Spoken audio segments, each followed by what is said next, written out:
5 دن وہ دیکھتے رہے وہ آدمی کہاں آتا ہے کہاں جاتا ہے، اس کے بعد انہوں نے کارروائی کی. پورا کا پورا را کا نیٹ ورک بس کر دیا تھا. پیٹرن ہے جو آپ کہہ رہے ہیں، یہ تو اسرائیل کا پیٹرن نہیں ہے. ہمیں اپنی طرف جو ہے وہ زیادہ بہتر انتظامات کرنے چاہیے تاکہ وہ جو وائلیشن آف انٹرنیشنل لاء کی جو بات ہے، پاکستان میں انوائٹ کیا گیا انٹرویوز کے لیے، وہ آئے. مقصد یہ تھا کہ آپ نے ایک میسج کنوے کرنا تھا. اسٹیٹس والی شخصیت چاہیے کہ جو چیزوں کو ڈائجسٹ کر سکے. کام کی چیز ہے کہ پاکستان میں جو شوگر مل چلانے کے لیے پاکستانی انجینئر ہی نہیں دستیاب. وہ ٹیسٹ لے کے واپس آ جاتے تھے. ادھر جو کام کر رہے ہوتے ہیں ان کو پتہ نہیں ہوتا کہ کیوں ہو رہا ہے. اکثر اوقات ان کو نہیں پتہ ہوتا، اور ان کو یہ کہا جاتا ہے کہ صرف چونکہ پاکستان میں آپ کو پتہ ہے کہ اس طرح کے ٹارگٹ کلرز یا لوکل بدماش جو ہیں وہ اویلیبل ہوتے ہیں انفارچونیٹلی کسی بھی کام کے لیے، تو وہاں سے پھر یہ چیز چلتی ہے. پھر یہاں پہ ایک لوکل ہینڈلر ہوتا ہے، اس کے بعد پھر شوٹرز ہوتے ہیں. ابھی جو بدین کے اندر انسیڈنٹ ہوا تھا ماتلی میں، اس میں بھی یہ ہوا تھا کہ شیخوپورہ سے انہوں نے لڑکے ارینج کیے تھے. وہ شیخوپورہ سے سندھ گئے، 5 دن وہ دیکھتے رہے وہ آدمی کہاں آتا ہے کہاں جاتا ہے، اس کے بعد انہوں نے کارروائی کی. اس کے بعد وہ واپس آ گئے، لیکن وہ بڑا اسمال ٹاؤن تھا تو اس میں ان کی جو موومنٹ ہے وہ ساری کی ساری ابھی پولیس نے وہ سارا نیٹ ورک جو ہے وہ بسٹ کر لیا ہے. یعنی را کے سارے نیٹ ورک بس کر لیے گئے ہیں الحمدللہ. بالکل. اس میں جو ایکٹیویٹیز انہوں نے کی ہاں جو ایکٹیویٹیز انہوں نے کی ہیں وہ میکسیمم ان کو کور کر لیا گیا. اور اس سے اب پتہ بھی چل گیا کہ جو ایجنسیز کی پراکسی وار ہوتی ہے، اگر تو وہ انڈر گراؤنڈ چل رہی ہو تو نہیں پتہ ہوتا. اب وہ چونکہ پریس پہ میڈیا پہ ڈسکس ہو رہا ہوتا ہے تو پھر اب چیزیں کرنا خاصا مشکل ہو جاتا ہے. سر میں نے نا ایک دفعہ پڑھا کہ ایک دفعہ پاکستان نے پورا کا پورا را کا نیٹ ورک بس کر دیا تھا. پورا ماضی میں پورا کا پورا نیٹ ورک ہی اڑا دیا تھا را کا. سارے بندے پکڑے گئے تھے. ایک بندہ پکڑا گیا تھا، اس کے بعد پیچھے پورا تسلسل سے سارے نل اینڈ وائڈ قرار دے دی گیا تھا. میں نے کہیں پڑھا تھا. یہ بتائیں، یہ جو پیٹرن ہے جو آپ کہہ رہے ہیں، یہ تو اسرائیل کا پیٹرن نہیں ہے.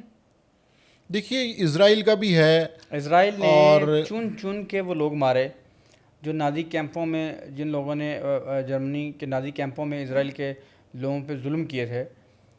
باقاعدہ ظلم تھا نازی کیمپوں میں جو ہوا، ہولوکاسٹ سارا، اس کو چن چن کے انہوں نے لوگ مارے. پھر ان کے ایتھلیٹس پر حملہ ہوا تھا ایک. جی بالکل، بڑا مشہور. پورے ایتھلیٹس پہ حملہ ہونے کے بعد پھر ان جن لوگوں نے حملہ کیا تھا ان کو پوری دنیا میں چن چن کے اسرائیل نے مارا. یہ تو وہی پیٹرن لگ رہا ہے سر. 100% وہی پیٹرن ہے. اور اس میں پھر آپ جب انٹرنیشنل لاء کو وائلیٹ کرتے ہیں، کینیڈا میں انڈیا نے یہ حرکت کرنے کی کوشش کی، امریکہ میں کرنے کی کوشش کی، تو وہاں پہ ان کو ایک باقاعدہ پراپر جواب ملا اس کا. گرو پتونت سنگھ والا بڑی بڑی سفارتی ٹینشنز ہو گئیں، لوگوں کو نکالا گیا، نیٹ ورکس پکڑے گئے. کینیڈا نے بہت شور کیا. اس کے بعد پھر پاکستان کو بھی ایک تھوڑی سی ہمت ملی، حوصلہ ملا. انہوں نے بھی یہ پوری کی پوری کیمپین لانچ کی کہ ہمارے ساتھ بھی ایسے ہو رہا ہے.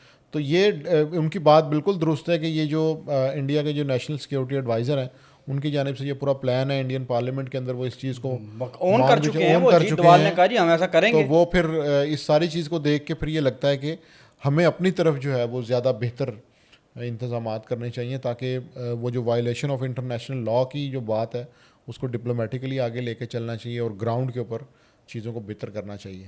اچھا یہ بتائیے گا، آپ نے ایک بڑے اہم واقعے کی طرف اشارہ کیا کہ کلدیپ نیر ایک صحافی تھے بھارت کے، ان کو باقاعدہ ڈاکٹر عبدالقدیر سے ملوایا گیا اور اس میں ڈاکٹر عبدالقدیر نے ڈسکلوز کیا کہ پائنا سے ایٹم بم بنا لیا، ہم نے ایٹم بم بنا لیا. یہ سارا واقعہ کیا تھا؟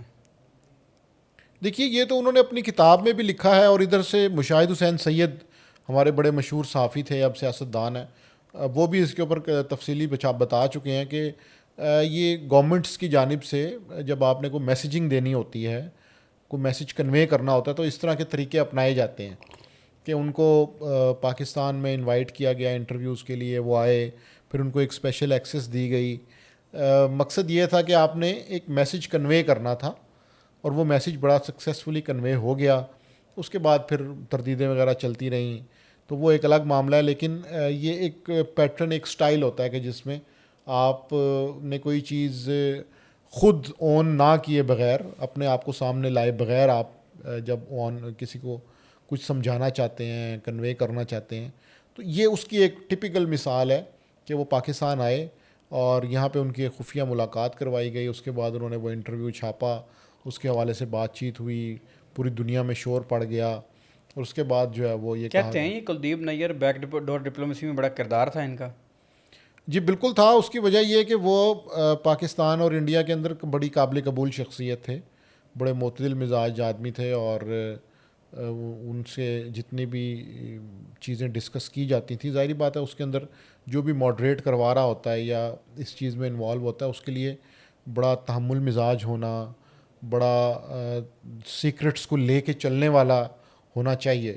تو وہ اس طرح کی خصوصیات بہت کم لوگوں میں ہوتی ہیں. نیاز نائک صاحب ہوتے تھے، وہ یہ کام کیا کرتے تھے بیک ڈور چینلز کا، کہ آپ کس طرح سے دو اسٹیٹس کو جب آپ جوڑنا چاہتے ہیں یا کوئی معاملہ نکالنا چاہتے ہیں تو اس کے لیے آپ کو ایک بڑے اسٹیٹس والی شخصیت چاہیے کہ جو چیزوں کو ڈائجسٹ کر سکے. یہ بتائیے گا جو یہ بھی کہا جاتا رہا، بڑا شور مچا کہ نواز شریف صاحب کی جو ملز ہیں اس میں راک ایجنٹ کام کر رہے ہیں، وہ بھارتی انجینئرز کام کر رہے ہیں.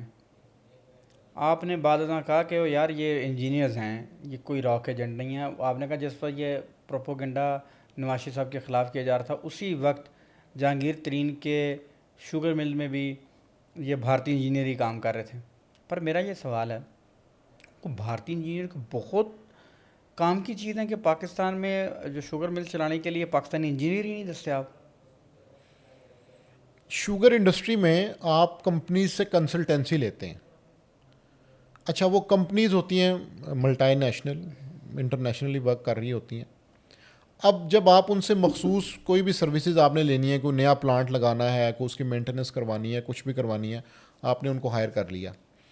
اب آپ ان سے یہ تقاضا نہیں کر سکتے کہ آپ کے پاس کس کس سٹیزن شپ کے لوگ ہیں. اٹس ناٹ اباؤٹ کہ انڈیا سے لوگ آ رہے تھے، مختلف کمپنیز سے معاہدہ کیا جاتا ہے کنسلٹنسی کا. اس کمپنی کے اندر فلپین، کویت، امریکہ، برطانیہ، برازیل، انڈیا، افغانستان، بھوٹان، کئی کے بھی لوگ ہو سکتے ہیں. تو یہ پوائنٹ تھا.